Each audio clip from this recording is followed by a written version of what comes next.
Way from Singapore.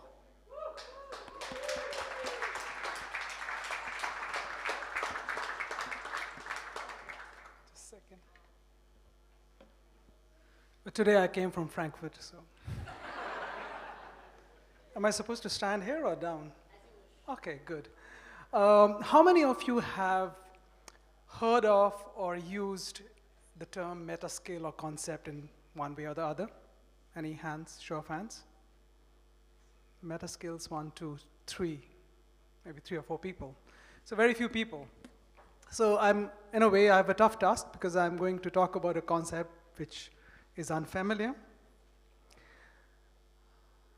I hope it works. Oh, down, sorry. This is my father, and this side is my son.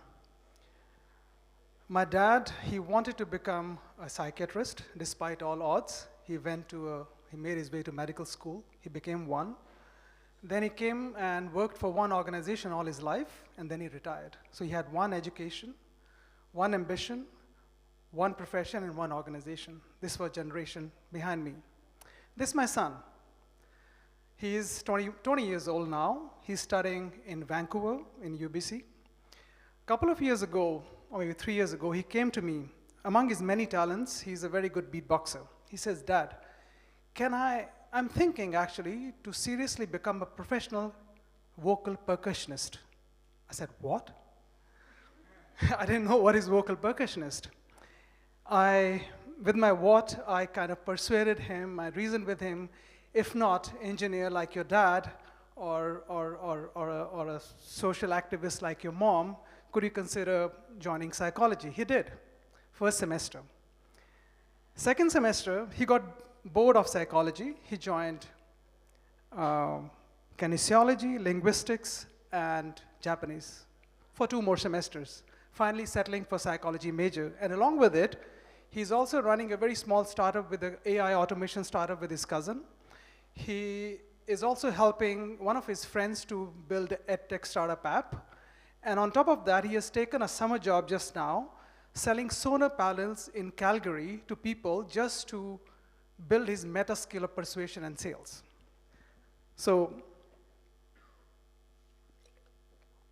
this is the next generation. This is the future generation, which will have more than one ambition.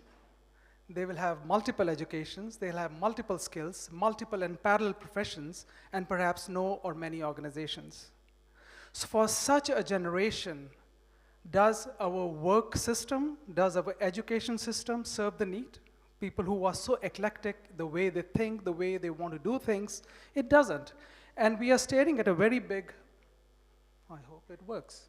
Maybe I'll do this way. We are staring at a very big skills gap. So if you see the way we are trained in our current system, the emphasis is on function-specific skills. We are measured and trained on IQ-driven stuff. But as soon as a coder or an electrical circuit maker or even a designer, logo designer, joins the workforce after 20, 21 years, the first thing he's asked, "Oh, your skill is okay, but now you need to give feedback. You need to collaborate. You need to be empathetic towards others. You need to understand your customers." And this is not this guy was trained or this girl was trained all his life, all his student life, because emphasis were not. And then they start to learn on their own. They start to scramble. So there's a very big learning gap, and I call it gap of skills, a gap of meta skills, what I think Jason also just talked about it.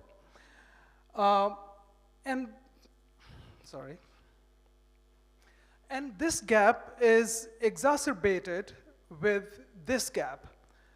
The rate of diffusion of technology is getting faster than human beings can adapt. Just imagine these, and not just currently, leave alone, oh, okay, it's fine, I'll do it myself. Messed up my flow, it's fine. So leave alone skills for future. Our systems are not even prepared for skills of present. And this time, the battle is different. We are in battle of minds, not just battle of muscles. So now in this world, when pace of change is fast, I think all of us have been talking about it, when technology is kind of changing at exponential pace, We don't know what to do as humans. Technology we cannot control, future we cannot control, but one thing we can control is being human. So then I started to kind of go deeper into what it means to be human. What are the skills that we humans have that have stood us test of time? And the answer was a bit serendipitous. This is Roma, my ex-colleague. During project, she came to me once and she said, oh, boss. She used to call me boss. I always hated it, but she used to call me boss. I've done like 6 interviews. How many shall I do more? I said, take a call.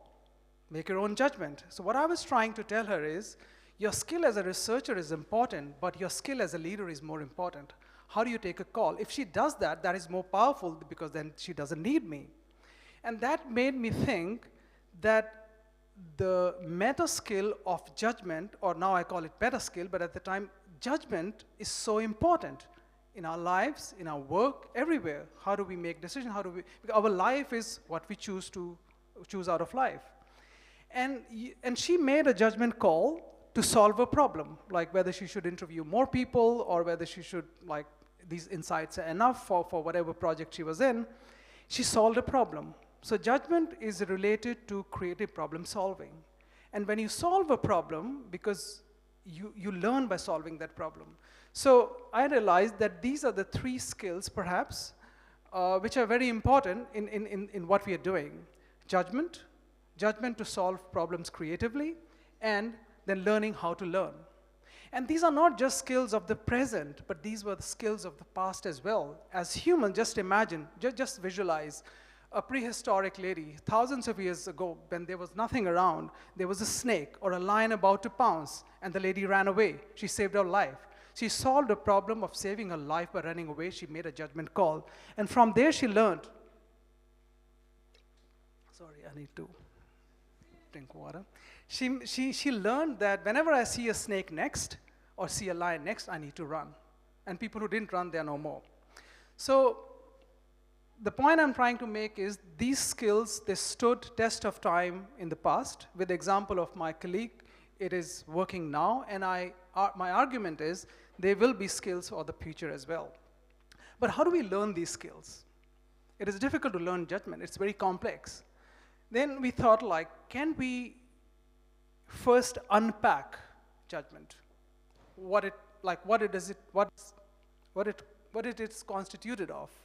And from there, can we then find proxies to learn judgment, whatever we have kind of unpacked as? I'll just explain it. So from there, what I arrived at is that meta skills, they are composite in nature, means judgment is not just judgment, but if you break it up, it is about critical thinking, it is about having an ethical compass, and so on and so forth. And once you have judgment, then it becomes a foundational skill for creative problem solving, because you have to take a call when you're solving a problem. And once you have that, judgment and creative problem solving, you can apply it in multiple contexts, in your personal context, or to do innovation, or do whatever. And then these are generally used in combination. If you have, say, empathy, for example, if you are a coder cannot be a good coder if he or she doesn't have empathy. So they are applied in combination. Okay. So I came up with this definition of meta skills. They can be defined as higher order, situation and context agnostic, general purpose skills, which are transferable to solve various set of problems. And it's not just me. A lot of people have done work on it. It's not very much, but there is work. And people have been defining meta skills as skills of skills. They help you learn, they teach you how to think, and so on and so forth. So how do we train? It's a very simple tool just to illustrate that first of all, whatever context we are in, we kind of map what are the 2 or 3 or 4 skills, like I'll take an example of 3, that are needed for me to kind of function in the best possible way. So I'll take example of these 3 skills. If you take judgment, and you can unpack judgment in in like this way. Judgment is about self-knowledge, it is about empathy, it is about courage, it is about ethical moral compass.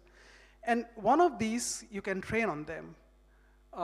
Then creative problem solving is about all these things, and then learning how to learn is about all those things. It could be more. So I'm not saying that these are the 3 meta skills and these are the skill units that are associated with them. This is just to illustrate the point. And then to train, you pick up one, because you cannot train on judgment. Let's take case of empathy. Everybody here knows about empathy. So let's pick up empathy. In fact, I have also unpacked empathy. I'll not go into it, but unpacked empathy into six steps again. But let's take empathy. And meta muscle that we are trying to build is either judgment or creative problem solving. We take skill unit, let's take empathy. And as I said earlier, meta skills cannot be learned directly. They are learned through proxy. So you need to find a proxy for that. How do I build that muscle? How do I build empathy muscle? So you cannot learn empathy just by reading about empathy. What you can do is you can find a proxy environment. Let me go to autistic school. Let me go to old age home, and then choose to be a teacher or a caretaker there. And then I need to make, then it comes to habit framework, like we need to find something, or some sort of a workout. So what can I do? I can volunteer every weekend for 4 weeks. And what habit that I need to stop, that I jump into opinions about people when I meet them. And then how do I apply this in my day-to-day working? So let's say I apply empathy. So you see, we started from somewhere else, but now you're applying in your work context, then in meetings to solve a problem of unproductive meetings. So what you do is, if there is a point of disagreement in a meeting, or someone has been irritating me, I will pause and reflect how I can be sensitive to condition or point of view or perspective of other person, and then observe how it changes meeting dynamics. So this is a simple tool, but again, if you have to build judgment, you cannot just build by learning empathy. You have to do a lot. So this tool can go on for weeks, actually. And then, like, can we solve this problem just by training ourselves? Yeah, we can do that. We can help ourselves. We can help our colleagues. But this problem of meta skills is bigger. It is at school level we need to change. We need to change at work level, how we hire people, how do we remunerate them, how is lifelong learning seen. And big societal level, we have to see, like, how do we see learning and what kind of biases we have about success. And broadly speaking, this is how it should look, but at the center we need to keep who are we trying to teach meta skill, which is the workforce of the future, my son and the future generations, and of course for us as well. So of course we can change at system level. That'll take time, one step at a time. It's a very big opportunity, actually. Just imagine going into governments, going around the world to governments and asking them. In fact, there is a study sponsored by European Union. It's called MetaCoin. So they were mapping all these meta skill deficit in around 10 or 11 European countries, for example. So this is a very big opportunity from business perspective as well, for design agencies or for consultancies and educators.